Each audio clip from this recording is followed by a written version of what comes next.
అత్తయ్య, చెప్పు. ఏం ఆలోచించావు? దేని గురించే? అదే ఆ పనికి మాలిన ఆనంది చెప్పిన సుమంగళి వ్రతం గురించి. చేసేది అశ్విన్ కోసమే కదే. ఆ వ్రతం చేస్తే వాడికే మంచిది కదా, చేసుకోని. ఇదేంటి ఇలా మాట్లాడుతుంది? అయిపోయింది. ఇక ఆనంది నీతో ఒక ఆట ఆడుకుంటుంది చూడు. అదేంటే? అసలు ఈ వ్రతం అనే కాన్సెప్ట్ కావాలని క్రియేట్ చేసింది అత్తయ్య.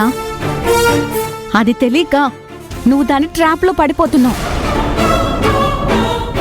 నువ్వేమంటున్నావో నాకు అర్థం కావట్లేదు తులసి. అసలు ఇన్నాళ్ళు దానికి హాస్టల్లో రాని పీడకల ఇప్పుడు మన ఇంటికి వచ్చాకే ఎందుకొచ్చింది? ఏమో, బావ గురించి అది తెగ ఆలోచిస్తున్నట్టు, నువ్వేమీ పట్టించుకోనట్లు బావ ముందు షో చేయడానికి. అంతేకాదు, ముత్తైదువులందర్నీ పిలిచి వాళ్ళ ముందు ఇది మంచిదానిలా నటిస్తే నువ్వే అనవసరంగా దాన్ని అపార్థం చేసుకుంటున్నావని పుకారు పుట్టించడానికే ఇలా వ్రతం ప్లాన్ చేసింది. ఇప్పుడు గనక అది వ్రతం చేసిందే అనుకో, అంతే, ఇక నీ కొంప కొల్లేరు చేస్తుంది. దానికి ఇష్టం వచ్చినట్లు మనల్ని ఆడిస్తుంది. ఆ తర్వాత నీ ఇష్టం. ఓసిని, దీని వ్రతం వెనక ఇంత కుట్రుందా? నేను ఆలోచించనే లేదే. నువ్వు ఎంత అమాయకురాలు వత్తయ్యా. నేను లేకపోతే ఆనంది నిన్ను గిరగిరగిరగిరా తిప్పేసేది. అవునే, రాని చెప్తాను దాని సంగతి.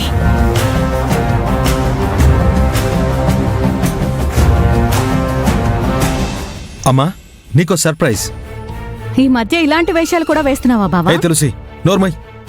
ఒక మాట అనటం 10 మాటలు అనిపించుకోవటం తులసికి బాగా అలవాటైపోయింది పాపం. ఏంట్రా సర్ప్రైజు? ఇదిగోమ్మా.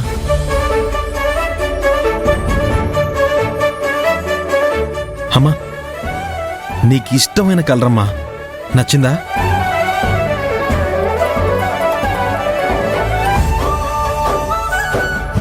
ఆనంది, ఈ కలర్ అంటే అమ్మకి చాలా ఇష్టం అని చెప్పానా? అమ్మా, నీకు విషయం చెప్పాలి. సుమంగళి వ్రతం మన ఇంట్లోనే జరుగుతుంది. దానికి సంబంధించిన పూజ సామాన్లు, ముత్తైదులకు పెట్టే బట్టలు అన్నీ తీసుకుని వచ్చానమ్మా.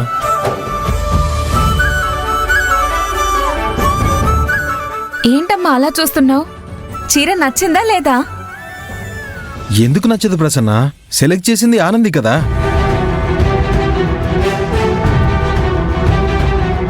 ఈ చీర ఈవిడగారు సెలెక్ట్ చేశారా? అవునత్తయ్య.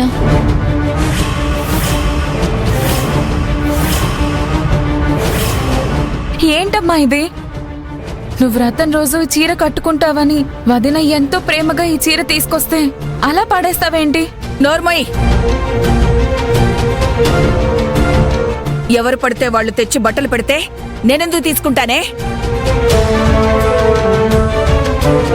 ఆనంది నాకోసమే కదమ్మా వ్రతం చేస్తుంది. ఏమో, ఎవరికి తెలుసు? ఆ వంక పెట్టుకొని వేరే దురుద్దేశంతో చేస్తుందేమో అని అత్తయ్య అనుమానం. హేయ్, దాని మీద అరుస్తావేంటే? సుమంగళి వ్రతం చేస్తూ మొదటి చీర నాకిస్తారా? మీకసలు బుద్ధుందా? ఇస్తే తప్పేముంది అత్తయ్య గారు? తప్పే ఉందా? ఇవాళ నాకు మొదటి చీర ఇచ్చి రేపు వ్రతంలో ఏదైనా జరిగినా, లేదా ఆ వ్రతం తర్వాత నా కొడుక్కి జరగరాందేదైనా జరిగినా, ఇదిగో ఈవిడికి మొదటిగా చీర పెట్టడం వల్ల ఇలా జరిగింది. ఈవిడ వల్లే నా భర్తకి ప్రమాదం జరిగిందని అందరి ముందు నన్ను దోషం చేయడానికే కదా ఇలా చేస్తున్నావు. మంచిలో కూడా చెడు వెతకడం నీకే సాధ్యమమ్మా. ట్రైనింగ్ ఇచ్చేదెవరు? తులసి కదా. అత్తయ్య గారు, నిజం చెప్పండి. నేను ఈ వ్రతం చేసుకోవడం మీకు ఇష్టం లేదా? నెగటివ్ థాట్స్ తో చేస్తానంటే ఎవరికి నచ్చుతుంది? అడిగింది నిన్ను కాదు. చెప్పండి అత్తయ్య గారు. నీకు సమాధానం చెప్పాల్సిన అవసరం నాకు లేదు. చెప్పమ్మా. చెప్తే మాత్రం వింటారా ఏంటి?